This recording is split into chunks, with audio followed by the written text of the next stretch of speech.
Tiene la palabra María Alicia Cabrera, abogada especializada en Derecho Administrativo, secretaria de Asuntos Internacionales de la Confederación Democrática de Pensionados. 10 minutos, María Alicia, por favor.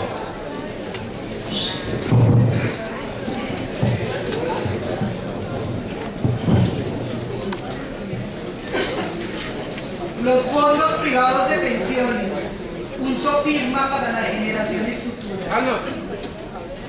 Un día de marzo de 1857, las mujeres de una fábrica de camisas de Nueva York salieron por las calles de Manhattan exigiendo que se mejoraran sus condiciones laborales, dando así los primeros pasos para el reconocimiento del Día Internacional de la Mujer.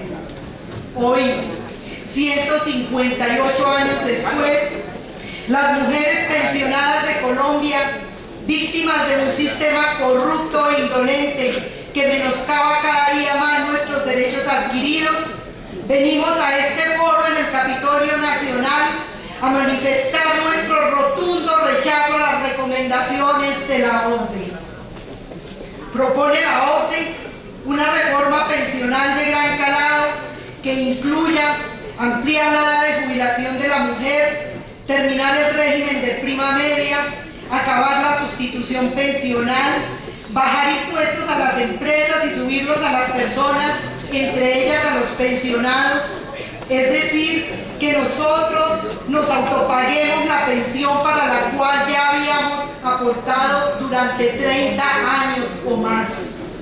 Ante tales pretensiones, no solo está en juego el futuro de los pensionados y de los próximos a pensionarse, sino la sostenibilidad del sistema para las futuras generaciones. Es de todos conocido que la verdadera crisis del sistema pensional de Colombia es la baja cobertura asociada al escasísimo empleo formal, a los altos índices de desempleo y a la situación de pobreza en que se encuentran las personas de la tercera edad. El ministro de Hacienda, Mauricio Cárdenas, ha manifestado que, abro comillas, mirarán las recomendaciones del BID y de la OCDE en materia pensional, los altos costos que tiene el régimen público de colpensiones en comparación con el régimen de ahorro individual a cargo de los fondos privados de pensiones. Al señor ministro hay que recordarle, hoy en Colombia, tan solo el 32% de la población ocupada cotiza pensiones. El 70% de las personas hacen aportes bajos y recibirán entre 1 y 2 salarios mínimos de pensión. Solo el 18% de los mayores de 60 años gozan de pensión. De los 21 millones de trabajadores, el 60%, es decir, 12.600.000, están en la informalidad o vinculados mediante órdenes de prestaciones de servicios. En el Estado, por cada 100 trabajadores de planta, hay 110 vinculados con órdenes de prestación de servicios a quienes injustamente les obligan a asumir el pago de su seguridad social y como no siempre tienen trabajo, no todos alcanzan a cotizar el tiempo que establece la ley para pensionarse y si lo logran obtienen una pensión muy baja que no les garantiza una supervivencia digna. Los aportes, en lugar de incrementarse acorde al crecimiento de la población económicamente activa, han ido decayendo. Desde el año 2004, las reservas del sistema público se agotaron y se encuentran funcionando a déficit. Las pensiones actuales se están pagando con los aportes de los cotizantes de hoy y las diferencias se están cubriendo con el presupuesto general, es decir, con nuestros impuestos. Por ahí andan diciendo que el ministro Cárdenas será candidato presidencial. Desde ya le decimos que no cuenten con el 1.600.000 votos de los pensionados. Cabe preguntarse entonces, ¿dónde está el dinero que millones de personas cotizamos durante más de 50 años? ¿Dónde está el dinero de los pensionados que manejaba el Seguro Social? Como ustedes bien saben, antes del establecía un régimen contributivo concentrado en el ISS, con afiliados provenientes de empresas del sector privado y una base pequeña de trabajadores por cuenta propia, al lado de un sistema disperso de regímenes que cubrían a los empleados del sector público, el ejército y la policía, entre otros. Con la reforma del 93 se introdujo un sistema dual que puso a competir el régimen contributivo administrado por Colpensiones con un nuevo régimen de ahorro individual en los fondos de pensiones. Se presionó el desmonte de algunas cajas públicas, se mantuvieron varios regímenes especiales hasta la expedición del Acto Legislativo 01 del 2005 y se comenzó a hacer el ajuste contable y financiero de empresas como Telecom y Ecopetrol. Los recursos públicos que estaban administrados por el gobierno se trasladaron a los fondos privados y se les dio rienda suelta para que los colocaran libremente y le entregaran a los pensionados la suma que resultara de sus cálculos actuariales. En un principio se anunciaba que los fondos darían beneficios superiores al sistema solidario y se invitaba a la gente con publicidad engañosa a trasladarse a ellos. Se considera que los dineros de las pensiones son el ahorro más importante en la economía de un país. En Colombia, este mercado está controlado por 5 fondos privados. Los fondos privados de pensiones son los engendros más representativos del capitalismo salvaje y del neoliberalismo. Este sistema se puso en práctica a comienzo de la década del 80 en Estados Unidos, Europa, Chile y luego en el resto de América Latina. El Fondo Monetario Internacional promovió en varios países latinoamericanos la implantación de fondos privados de pensiones que, al estar sujetos a los vaivenes de la bolsa, pueden sumir en la pobreza a millones de personas de la tercera y cuarta edad, ya que su filosofía es que las pérdidas las deben asumir los afiliados y el Estado. Decía el gran historiador británico Paul Preston: quien no conoce su historia está condenado a repetir sus errores.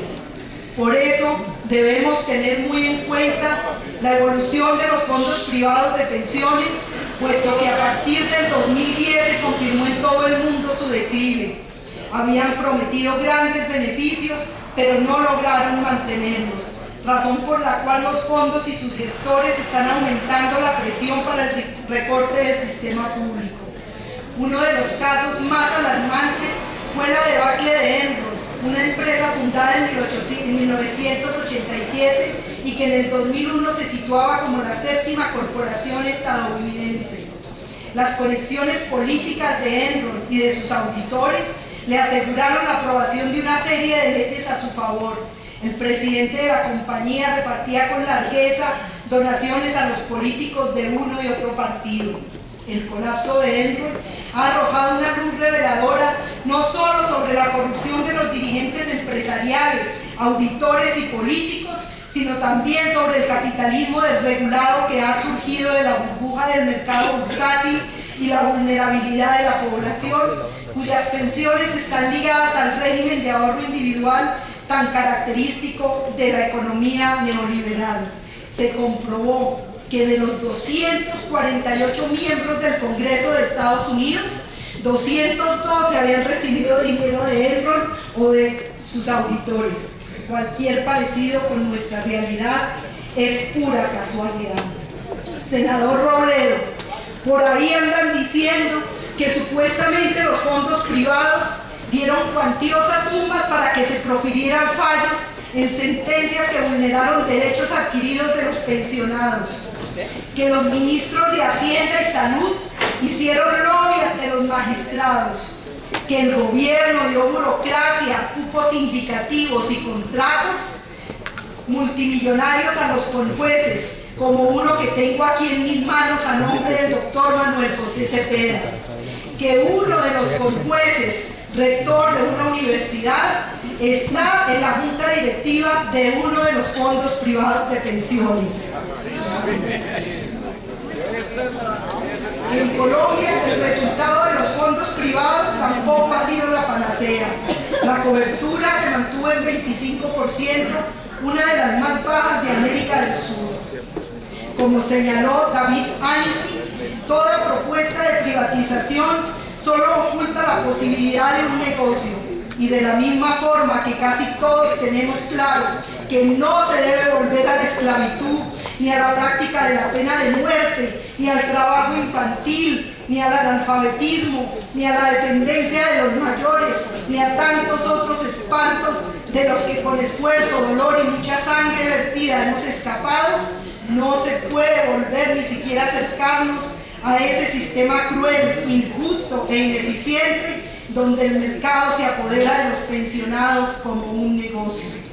El Papa Francisco, en su homilía a los ancianos, fue enfático al denunciar: existen sociedades donde los ancianos son considerados un lastre porque no producen, sino que constituyen una carga. Por eso a los ancianos se les desecha. Todos los ancianos son frágiles, pero por eso vamos a abandonarlos. Una sociedad que no piensa en los ancianos es una sociedad perversa. En una sociedad donde no se honra a los ancianos, no hay futuro para los jóvenes. En una sociedad donde los ancianos no son respetados, los jóvenes no tienen futuro. Muchas gracias.